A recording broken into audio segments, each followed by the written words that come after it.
আসসালামু আলাইকুম এভরিওয়ান। আমি আপনাদের মাঝে আজকে আমশি মাখা, আমশিও বলে অনেকে, আবার অনেকে বলে আম শুকনা করে আম শুটকি, আমের শুটকি, যাই যেটা বলে বলুক।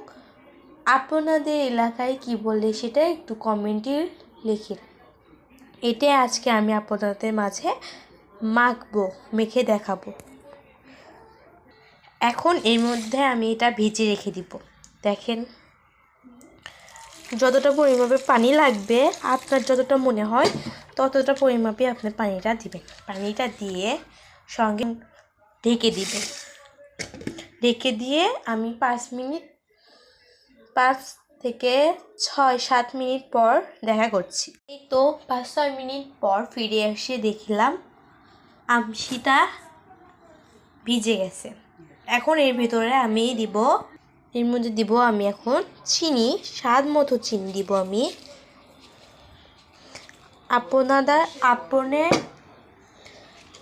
আপনার কতখানি লাগবে আপনার সেটা পরিমাপ পর্যন্ত নেবেন। এরপর কিছু তেঁতুল দিব, তেঁতুলটা অল্প একটু দিবেন কারণ আমশি তো টক আছে।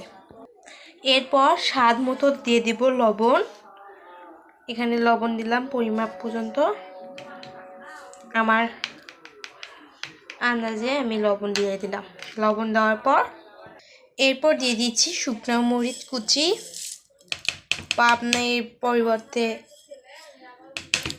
চিলি দিতে পারেন। এরপর একটু সরিষার তেল দিয়ে দিচ্ছি।